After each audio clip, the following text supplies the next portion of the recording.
few months ago, my sisters both walked out of the house and they were both in hijab. Now I was really scared. One, they're like 9 or 10, so it was a bit early.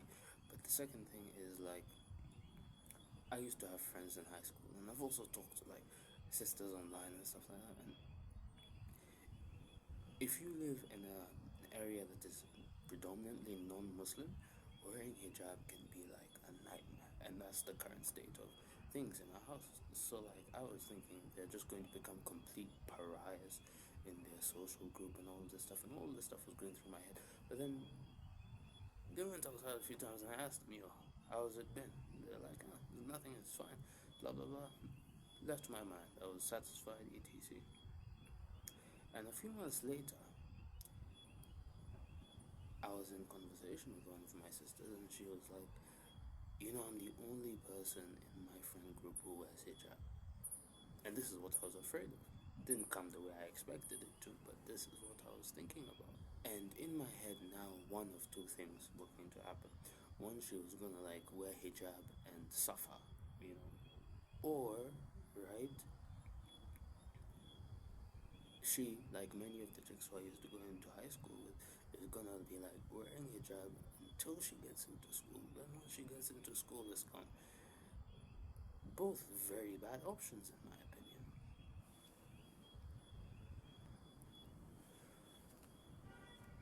And this is a sort of attitude that, while it's wrong, I'm gonna explain why it's wrong in just a second. It's something that if you're a Muslim who like grows up in a predominantly non-Muslim area or in a place where it's just like sort of secular, like you're in a school and they don't really teach these Islamic things and all of that, you start to kind of have this attitude that Islam is sort of like a limiting factor. You know, I can't listen to music, but music is super nice. I can't go to a place where like my friends are drinking, but okay, it's not that you can't, it's that you can't drink with them. And then there's that peer pressure that makes you feel like you're being left out, and and all of these sorts of things. And it becomes in your mind, right, that, oh, Islam prevents me from doing this, but I'm a good Muslim, so I really just have to stick with it and get through it. And you might become like super puritanical to anybody who doesn't follow it the same way as you in this specific thing. So you see like people, brothers talking about how all of these sisters are at the club, and it's like, what are these guys doing at the club in the first place? People, you start to become super puritanical about certain things, right? Or on the other hand, what happens is you give in on parts of the religion, right, to satisfy this perceived limitation that you think you're going to have.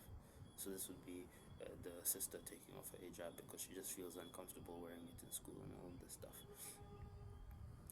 But what you need to realize is all of this stuff is in your head. The reality of the situation is usually either one of two things. Yes, one thing that Islam is preventing you from doing causes you a certain problem in terms of your social life or whatever, right? But all you really need to do is look a little bit hard to be able to solve the problem. Or the second thing is this thing that you think Islam is preventing you from is all actually just in your head, and you just need to operate knowing that whenever that feeling comes up, because it's a normal feeling, that this is not actually a problem, this is just something my head is making a problem. And the third thing that may happen is Islam is preventing you from thing X, right? But it's actually probably for a good reason. So let's take the example of music, okay? Let's assuming that you're the sort of Muslim who believes that Muslim music is haram and you probably shouldn't be listening to it. This is something that I believe, but I'm not sure if there's like any evidence towards it. I just feel like music caused me to avoid a lot of my problems when I was like in my teens and stuff like that, because you just go far away for a second. But the thing, underlying problem isn't solved, right? One, not listening to music is not going to cause you any significant social problems. And I'm not talking about, like, for example, when somebody decides to show you a song in like high school or whatever. I'm talking about like not being able to be like, oh, this is my favorite song, when somebody wants to have that sort of conversation about it. It's not gonna harm you. or just not knowing about songs in certain conversations. It's like a really minuscule part of life. And besides, you'll hear music in like the mall, or when you're scrolling on Instagram, all of this stuff. Like, even if you don't listen to music, it's not as much of a big thing as it seems in your head. It's not going to affect you socially. That's all just up here. The second thing is, even if that's a problem, you not being saying you're not listening to music and all this stuff in conversation, it kind of seems bad, right? All you need to do is like have an extra hobby that makes you more interested. Just put in a little bit more work and the thing goes away.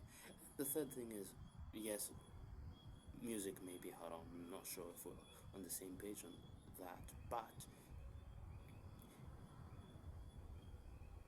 what is the reason why you listen to music? You listen to music, one, because you like it and it makes you feel good, and two, because you're emotionally regulating in some way and you're feeling sad, you're on something happy, something like that. And both of those things, right? If you listen to music to solve those problems, i.e., being happy, you're only going to be happy for a second, and you should probably be looking at something that will make you happier for a longer amount of time, like doing something worthwhile with your life, for example. And the second thing is, if you're emotionally regulating with music, you're not actually doing any work to delve into the reason why you're feeling a certain way. So what you have is just a bunch of repressed emotions that are going to explode down the line in a way you don't want them to. So in either way, yeah, you needed to look a little bit deeper and figure out what the actual thing that you wanted was and go for that. This is delayed gratification. It doesn't help you. If you actually go to the source of the thing, whatever it is that you're actually feeling, you will end up doing something that's a more sustainable solution for you, whether it's working on a project or something. And another example you could be is like, you don't have any Muslim friends, and it's like, yeah, that's a problem. But if you just look a little bit harder, you could go onto Reddit and find like friends in your Muslims in your area. You could go to the local masjid and just look at young people there and be like, hey, let's hang out on the weekends, and now you have a whole friend group. You need to do just a little bit more of work and you'd get to where you wanted to go. You'd get the feeling that you feel over here would be satisfied. What a lot of people need to do is like stop thinking of Islam as the limitation. You're not the first person on the earth who, because they believed a certain thing, needed to act a certain way. Look at how you solve the problem, not at the problem itself. You get me? And that's the end of my TED talk.